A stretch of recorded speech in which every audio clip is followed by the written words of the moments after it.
Welcome back. On today's episode, I'm going to look at UFC 306.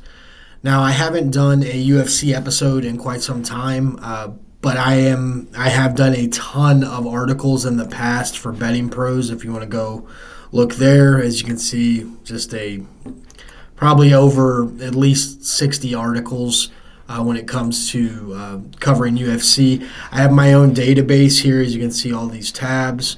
And I track advanced statistics that aren't available on to the mainstream. So they're ones that I've came up with and created to kind of help get a better understanding of the fights when you're watching them. And it's just a little more accurate, in my opinion, when it comes to predicting what's going to happen with the fights and having an understanding in general of what's going on. So the way I do it is I have these statistics here. I'll kind of go over them real quick for you, just so you can kind of get an understanding. So I have distance strikes offense, distance strikes attempted, and then obviously that's a very simple formula. You just divide it, then you get the accuracy. You have distance offensive strikes landed per minute, and then distance attempts per minute. And then, here's the defensive side of it: distance strikes defended, distance strikes faced, the accuracy, how many you've defended per minute, faced per minute, and then your overall distance time. And then you have a differential for the distance strikes, how many knockdowns you have, your knockdown percentage.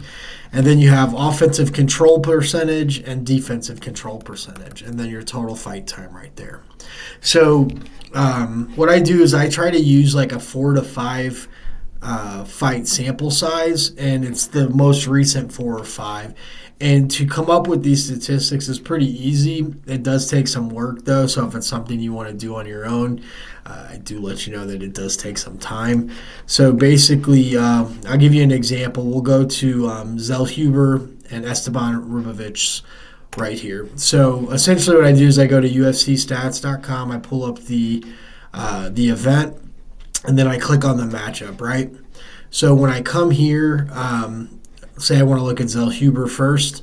So he has all his fights right here. So these 5 fights are in his sample size for what we're using for this event.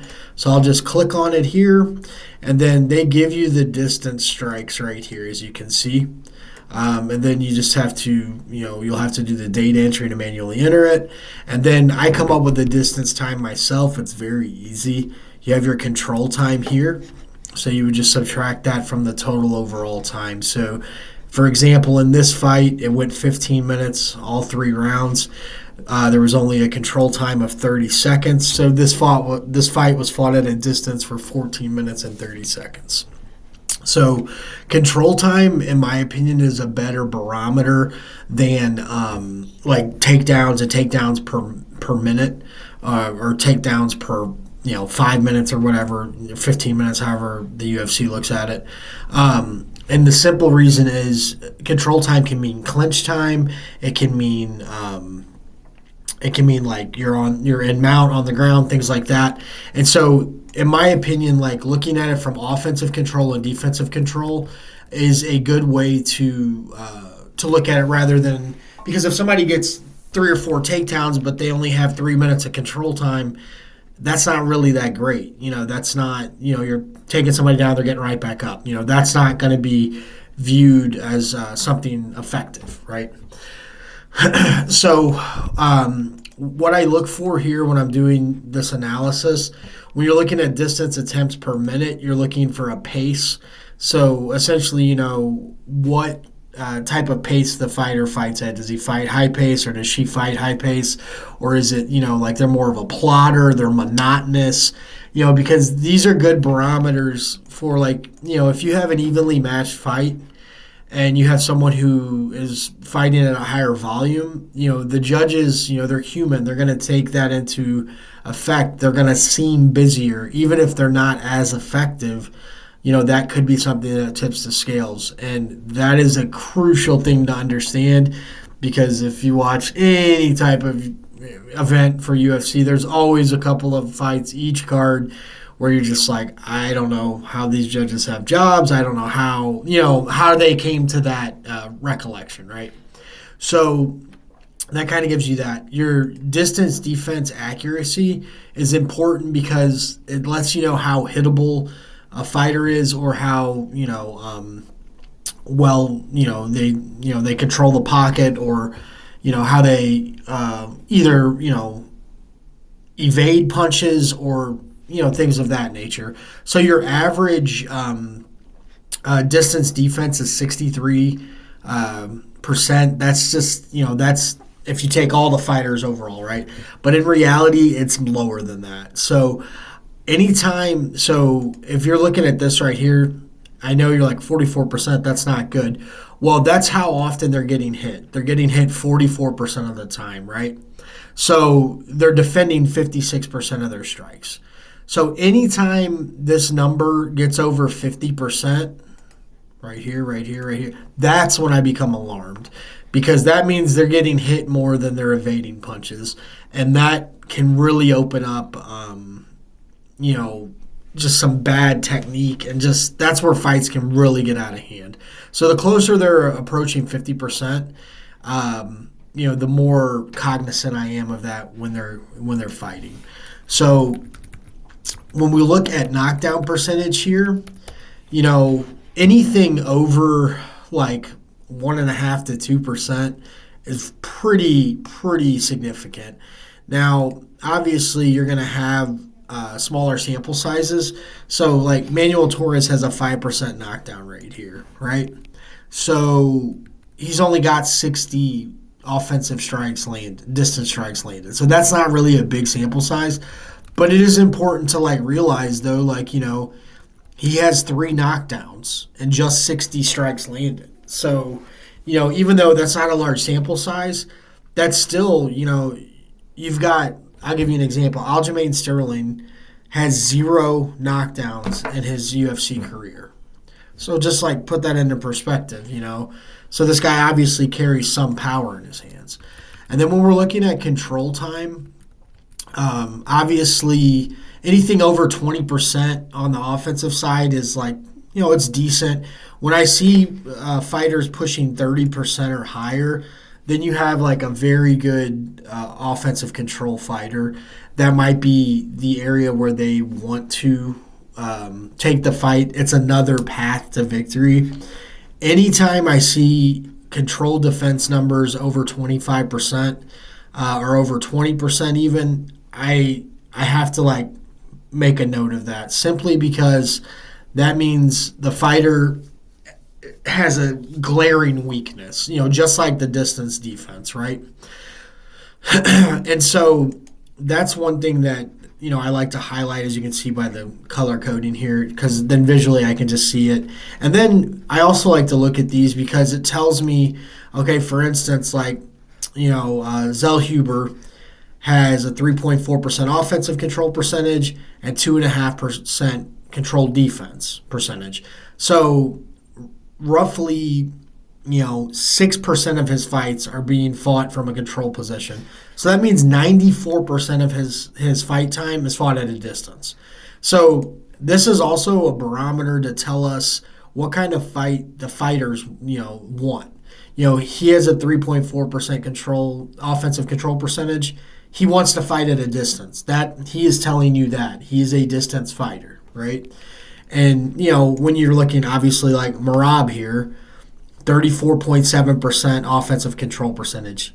That's where he prefers to be, So it just kind of tells you these things and gives you just a better understanding of the fight in general and what their intentions are. So that's kind of the breakdown of the statistics. I'm gonna keep it moving because this is going to be a long episode, and I apologize ahead of time. But it's you can only do the analysis so quickly when you're looking at it. So the first matchup that I'm going to look at is Daniel Zellhuber versus Esteban Ribovic. Excuse me, and I'm going to do my best to pronounce these names. I'm going to try not to butcher them. My apologies ahead of time. So the first thing I like to look at, I have our advanced stats here.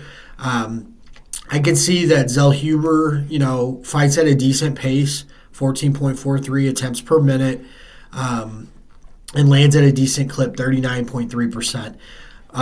And he has fought had 62 minutes of distance time. So he has a very good sample size. That is where he wants to fight. Esteban, on the other hand, he has a very high volume rate here, 20.8%. And normally when you see, or 20.8 attempts per minute, when you see that type of volume, this accuracy, the defense goes down, because he's just constantly throwing on offense. He's usually that type of volume doesn't come with defensive responsibility, but he's actually not too bad. 44.6% distance defense, so he's only getting hit 44% of the time. That's decent. That's not elite level by any means. And then we look, his distance time is much less though, 4 times as less distance. He does have what I would say the power advantage by far, 3 knockdowns. And he has been controlled defensively, which does give me a little bit of pause, but that's not really what Zellhuber wants to do. So we can't really, think that he's going to implement that. He might, but I don't foresee that happening. So when we look at the matchup itself, I only look at this part because it helps me look at their age and their reach, even though I don't, reach does not necessarily mean better fighter, right? It just means he has a reach advantage. Now, this is pretty significant, 8-inch reach advantage. Zellhuber is a sniper from the outside, and he is very good. Now, I don't really pay any attention to these stats because we have our own that we've made. So, but they're both very young too. That's one other thing I like to look at. So they're in the prime of their athletic career, especially for UFC.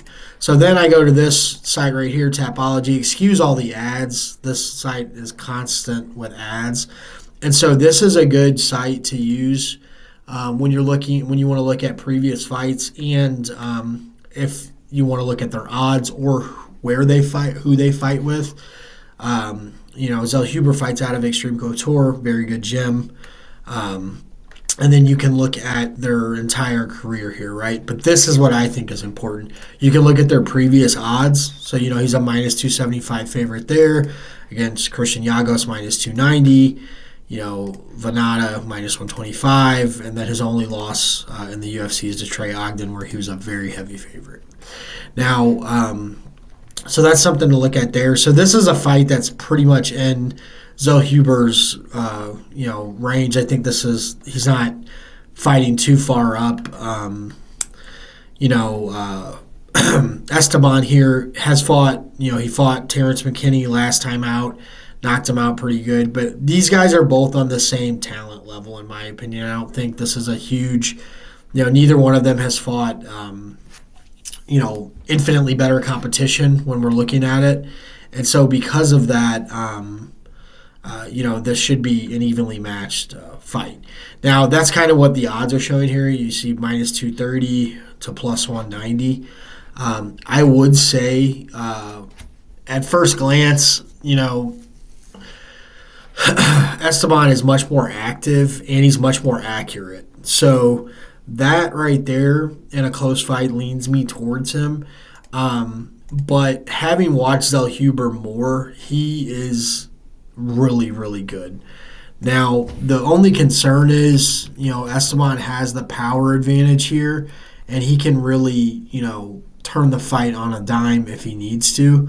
And I think the line is a little wide. So I won't have a personal play on the fight, but if I had to, I would probably lean towards Esteban at +190. I think there's value there. I think the line should be a little bit shorter. So we'll go to our next fight. Is going to be Manuel Torres versus Ignacio. I do not know how to say his last name, and I apologize. Bahamondes. But I will stick with Ignacio just for the sake of this video. So in this fight here, we have two guys who fight at a very similar pace, and they both, are very accurate. So Ignacio has an extremely more pedigreed fight time, 5 times as much distance time, and they're both very defensively sound. Now Torres has not really faced much here. Only faced 75 distance strikes. But what is kind of insane to me is he has the 3 knockdowns, right? And that is pretty insane. Now neither one of these guys are really big grapplers or control guys, which is fine. It makes the fight easier to look at. Now when we look at the matchup overall, from a size standpoint, Ignacio quite the bigger man, 5 inches in height, but the reach is not that much more significant. This is very concerning for me though. 6'3" at 155 that's stretching it. That's getting up there. That's very rare. But he makes the weight, he makes it work, and they're both very similar in age. They're in their athletic prime coming forward. And one thing that Torres stands out to me, he's had 5 fights and he's had 3 knockdowns in 4 of the fights. 3 of the 4 fights he's had a knockdown, and then he finished his last fight via rear naked choke, and he's finished every single one of his fights. Now that is why he doesn't have a ton of fight time. He barely has 10 minutes of total fight time. If I'm not mistaken, it's 553 seconds. So yeah, just short of 10 minutes of total fight time. Now Ignacio, on the other hand, he's fought a little bit more. He's had a couple more fights, but his competition is not something of a dramatic increase. Trey Ogden, Ludovic Klein, Christos Giagos, those are good fights, but that's not something that's way head and shoulders better than Esteban here. So, or Manuel Torres. Getting back to this right here. So when we look at overall, just to kind of, one thing I like to see is I want to make sure that they're not heavy favorites in all their fights. That's why I use this right here, along with trying to look at their team and stuff. He was a -190 favorite, -185, -130. Okay, so that's pretty solid. They're putting him in competitive fights. He's not expecting to just run these guys over, and that's important to note. And so Ignacio here, he was a heavy favorite against Christos Giagos. He's a moderate favorite when he lost to Klein, and then a heavy favorite against Trey Ogden. So now we can keep going further and further back, but there's no real reason to go back. That 7 fights. Now when I look at this Torres with the lack of fight time, I'm not gonna sit here and chastise him for that, because how am I going to be upset for a guy who finishes fights? The line is extremely tight, -130. I am going to have to lean Torres here, just simply because 4 stoppages in 4 fights. I know that's not something that's going to ring true. You're not going to get a stoppage in every single fight you have, because these guys are better. That's just not how it's going to work out. But those 4 stoppages and the fact that he's very balanced with his finishes, 7 knockouts, 7 submissions, that's pretty, that's a well-balanced fighter. He can get it done anywhere, as we saw with the rear naked choke against Chris Duncan.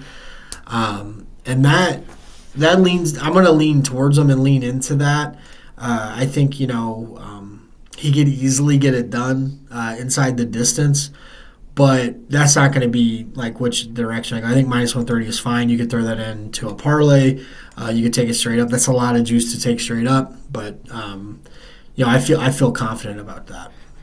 All right, so our next fight we're going to go to is going to be Joshua Van versus Edgar Chairez. And let's pull it up real quick. All right, so one thing that's really concerning to me about Josh Van is he's coming off just a brutal knockout loss to, I believe it was Charles Johnson, if I'm not mistaken. Yep, Charles Johnson. And he was on a roll going into that fight. Heavy, very good prospect. He was favored in that fight too, if I'm not mistaken. Let's take a look at it. I want to say he was like maybe around minus 300. Have to check real quick. Let me pull it up. And he was going into round 3. I mean, on my scorecard, he was up 2-0 easily. And he went into round 3 and he got demolished. I believe it was in the first minute, if I'm not mistaken. Yeah, 20 seconds into round 3. He was a minus 250 favorite, so not as high as I might have thought. But he was winning that fight. He was up 2 rounds to nothing. And Charles Johnson just, put on the gas and just took it to him.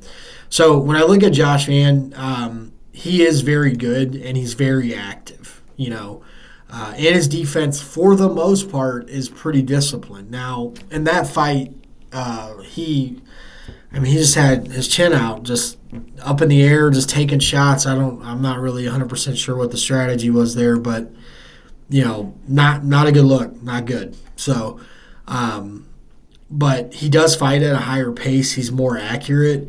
Edgar here, kind of a plotter for that weight class. 10.3 distance attempts per minute is not where it's at. And that's kind of shocking because he's not a grappler. He's not a control guy, a clinch guy. I mean, he gets dominated in those positions at 45.3% distance control. Almost half his fights are fought from a negative control position. So, that right there just kind of is kind of shocking, to be honest.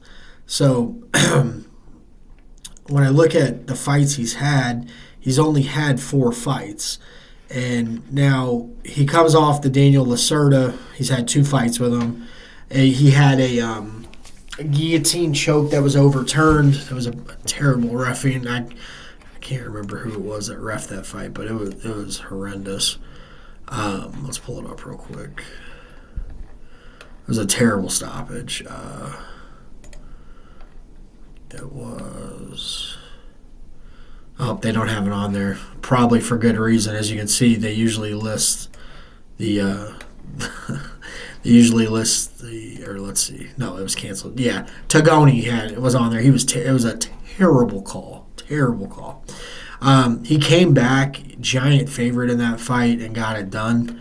And then, his biggest thing, that the distance control defense, it's kind of lopsided because of this fight against Tatsuro Taira, who controlled him for, I think, almost 10 minutes, 9 minutes, 53 seconds. So that's kind of bloated, but there's just not a lot to go on for him in this fight versus Joshua Van. And the thing that's concerning to me, he's fighting out of Interim Gym. I don't think there's anybody big there. I think it is, you've got some amateurs and, nothing super crazy. Michael Morales is very good, though. But, so the thing is, Van, he's turning around, and this is a quick turnaround for that knockout. And, July 13th, he could have easily went the rest of the year and fought in 2025. I'm not sure the fast turnaround and what the thought process is, but I don't personally think I can back him, and I think the line is wider than minus 238 is pretty wide. I don't know if I can personally back him in that instance. They don't have I don't know if they have the other lines up yet. Let's click on it real quick. Yeah, they don't have the other lines up. I would probably lean Edgar in this fight if I had to pick a side, and realistically, I would think, by submission, because he has these 7 submissions on his record, and he is he's 11-5, but 100% finish rate. So if he's going to win, that's how he's going to win. And 1-1-1 in the UFC, that's not like the best thing, but I think this is a tough turnaround for Van, and I can't back him. But like usually when you have guys coming off brutal knockouts, if it's less than 6 months, it is a really really bad choice. It's very rare that they bounce back immediately, and that's kind of shown like even and. Not just like mid-level guys either, because Josh Van is a mid-level fighter on his way up, obviously, not to take anything away from him. But like even elite fighters, when they get knocked out and they come back too soon, it's a bad look. Like look at Volk, the knockout against Islam Makhachev, and then he comes back and fights Topuria, and I mean just brutal. So. Anyway, we'll go on to our next fight, which is going to be a very polarizing fight. Irina Aldana and Norma Dumont. And this fight, to me, I've covered both of them in previous articles for Betting Pros, and they're very polarizing to me. Aldana is probably the best boxer in all of the women's divisions now that Nunes is retired. And I mean, she has some just crisp boxing combinations. And the thing is, though, she does not fight at a very fast pace. She's very methodical, and that shows, if you've watched any of her tape. Her defense, though, is not great. And that is kind of something that really throws me off, because when I'm watching the fight, I don't feel like she's getting dominated by any means in the exchanges. But like when you look at the Carol Rosa fight, from a distance defense, I mean, these are a lot of leg kicks though. So you gotta, leg kicks are gonna land at a much higher significant clip. But even if you strip away the leg kicks, that's 247 distance strikes, and that was almost landed at like a 45% clip. So that's still pretty concerning from a distance defense. The thing with Aldana is her biggest weakness is going to be control. All right. And so 22.1% she is controlled on the ground. And that kind of plays into who Dumont is as a fighter. She loves to control the fight, whether it's from the clinch or from a grappling standpoint. And I mean, she's really good at that. And as you can see in her previous fights, we'll bring it up real quick. I mean, Jermaine Durand to me is way past her prime. That's just obvious. But like she just dominated that fight. I mean, from start to finish. 10 minutes of control time. That's a 66% control rate in a fight. 9 minutes of control time, against Carol Rosa, 454, so not as high, but those are very good control percentages. And that's just such a direct path to victory. When you have an elite grappler, an elite control specialist, they just, if they get a takedown, if they get into a control clinch, I mean, like, it's like the round's over, basically. They're banking that round, and so then when you're trying to go against those type of fighters, you're almost needing a finish. And that type of, like, you just don't want to be on the edge needing a finish in fights that, seem so much more, how do I put it? So much more clear than, you're just kind of muddying it by trying to get all these what ifs in there. Direct path to victory, grapplers like that, they usually dominate when they're supposed to. Now, obviously, Aldana has some finishes. The one against Macy Chiasson is pretty, I don't want to say it's fluky. She hit her with a liver kick from the bottom. And, I mean, I've never seen anything like that. So I kind of write that one off. I mean, she dominated Santos. That was a huge fight. But she got bested. This is obviously 4 years ago, bested by Holly Holm. But when I'm looking at kind of how the fight's going to match up, it's it's not going to be a big difference in size. They're 5'9", 5'7". Reach is pretty much negligible, and they're of similar age. They're I don't want to say they're on the back end of their career, but normally in the fight game, once you've hit 34, 35, that is the back end of your career. Now, I do think Dumont is flying very high. As you can see, these are a lot of wins, and they're not necessarily over like bad competition.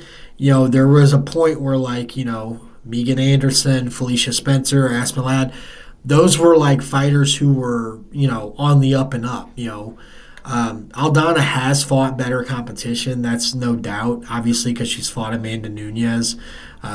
She fought Holly Holm, Raquel Pennington. And Caitlin Chukagian when she was in her first couple fights. So she has more experience in those aspects. I don't know if that's really going to matter, though. So let's take a closer look at a couple other things before we make our decision. Aldana is fighting out of Lobo Gym, which is a very good gym. Diego Lopez, who we will be talking about soon, Alexa Grasso. This is a top-notch gym. Lupe Godinez. This is a really good gym. It's not going to get much better than this, to be perfectly honest. And 3 of these fighters are on this card. So, so that's pretty solid. Aldana, even though she has the experience, 8-5 in the UFC, so that does kind of give you like a middling record. We're looking at that, and then we'll look at Norma Dumont. She, I don't have any information on who she fights out of because there's no link there, but she does have 7 decision victories in the UFC, so she has no finishes, and that right there is somewhat concerning because when you're betting these fights or you're taking them in fantasy or whatever, you want finishes because leaving it up to the judges, regardless of how you feel the fight went, always leaves you like concerned. I mean, anybody who says they're not, they just haven't they haven't bet any fights because when it goes to the judges, it's nerve-wracking to say the least. Now, this line is very, very even, -115, -105. Aldana is the slight favorite. Now, it doesn't look like they don't have anything up yet for that. Sometimes DraftKings is like that. They won't release it until Friday. I just wanted this to have more run time, so that's why I'm looking at it today. But if I had to choose, if you're going to back Dumont, you might as well back her via decision. Aldana is she's not really getting finished. I don't think she's been finished ever. Actually, let's look at her record real quick.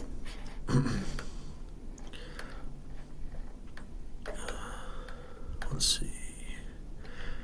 She's lost twice by TKO, but she hasn't lost in the UFC by anything other than decision. Amanda Nunes didn't even get her out of there. So if you're going to run with Dumont, you probably just take her by decision.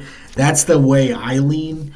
I think she's just going to, probably get her hands on Aldana and just grapple her to death. And, it might not be an exciting fight, but if you're on that side of it, it could be a profitable fight for sure. All right, on to our next fight. We only got a handful left. I'm sorry, this, again, it's a lot. We have Odie Osborne versus Ronaldo Rodriguez. And so Ronaldo Rodriguez, I believe he only has 2 fights, so he does not have a giant sample size. So that's always something that we want to kind of be cognizant of. Yeah, he only has 2 fights. So let's see. Yeah, just the 2 fights. Has the rear naked choke finish there. And then a unanimous decision loss. 4 years in between those fights in the UFC, but I'm sure he fought. I'm positive he fought, in a regional scene, if I'm not mistaken. We'll look real quick.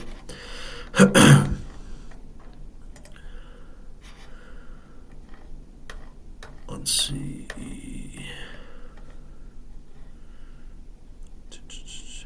Yeah, he was fighting in Lux Fight League. Looks like a lot. He's trying to get his bones there. Um, and then fighting Denis Bandar. Was a very close fight on the line, but he got the finish with 1 second left in the second round. Now, when we're looking at the advanced statistic profiles here, we don't have a ton on Ronaldo Rodriguez, obviously, but we have a ton of sample size on Odie Osborne. So this right here, 35 minutes of distance time, and this distance defense is very concerning to me. 50.6%. That's just not good. That's just not good. There's no real other way to put it. And then when I look at the control percent defense, 22.9%. That's not the worst by any means, but it is concerning when your opponent wants the fight to be like in a closed clinch state or a grappling state. 62% of his fights are fought in a control position, whether it's defense or offense. And so that's what he's going to be looking towards. Obviously not from the sample size we have, not great on the feet. Very slow for flyweight. Usually those guys are kind of all over the map. When we look at his win losses here, 5 submissions and then 7 knockouts. Now we can't really that's 12 wins. He's young, 25. I don't know obviously anything about this gym here, so he's coming in 25. Odie Osborne has a huge experience in the UFC advantage. I mean, but for what that's worth, though, yeah, he's fought a lot in the UFC, but he hasn't it's win-loss, win-loss, win-loss. That's not really, just because you have that experience, it doesn't necessarily mean you're better off because of it. Easily, he's 32 now. He's 4-5 in the UFC. And he was a highly touted prospect coming in. A lot of people liked him. A lot of people thought he was going to do really well. He had a good story. I believe he was a teacher at the time. It just hasn't panned out for him, and there's nothing wrong with that. He's just making it as a mid-level guy. He's fighting out of Syndicate MMA, so that's going to be Modafferi's there, Daniel Rodriguez, Jojo Calderwood. So you got pros there. Guys, people who have had some experience.